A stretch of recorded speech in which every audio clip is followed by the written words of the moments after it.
Hello বন্ধুরা, আমার রান্না শুরু হয়ে গেছে। দেখো, প্রথমেই আমি কড়ায় তেল, লঙ্কা ফোড়ন আর কালো জিরে ফোড়ন দিয়ে দিয়েছি। দিয়ে আর এই যে পটল খোলা, লাউ খোলা একসাথে দুটো খোসাকে মিলিয়ে আর কি ভাজবো। পেস্ট করে নিয়েছি, কারণ লাউ খোসা খেতেও ভালো লাগে, পটল খোসাটা এমনি এরকম করেই আর কি ভাজি। পেস্ট করে নিয়ে লাউ খোসাটা মাঝে মাঝে কেটে নিয়ে পেঁয়াজ দিয়েও ভাজি, আবার এরকম করেও ভাজি। এগুলো আমরা খেতে খুব ভালোবাসি। দুটো একসঙ্গে মিলিয়ে বলে দেখো কতটা হয়েছে, অনেকটা হয়েছে। এতে দেব রসুন, দেব কাঁচা লঙ্কা, দেব। তোমরা কে কি দিয়ে ভাজো একটু জানিও। একটু কাঁচা লঙ্কা বেশি করেই দিলাম, কারণ অনেকটা তো একটু বেশ ঝাল ঝাল হলে ভালো লাগবে।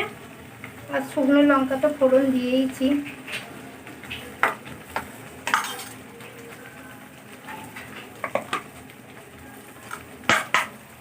রসুন একটু বেশি করেই দেব।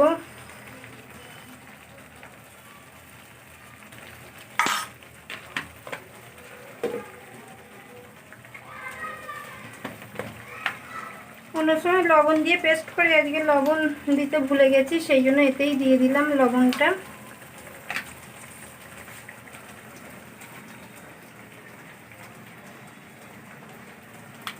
চলো এবার করতে থাকি।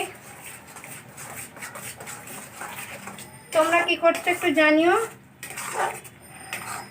এটা লাস্ট কেমন হলো, কারণ টাইম তো লাগবে, ভিডিওটা অনেক বড় হয়ে যাবে, সেই জন্য লাস্ট তোমাদের দেখাচ্ছে। আর এটা কিছু দেখানোরও নেই, কারণ এই যে এরকম করে ভাজতে ভাজতেই হয়ে যাবে। এটা গরম ভাতের সঙ্গে দারুণ লাগবে। তোমরা যদি না খেয়ে থাকো, খেয়ে দেখো। চলো টাটা।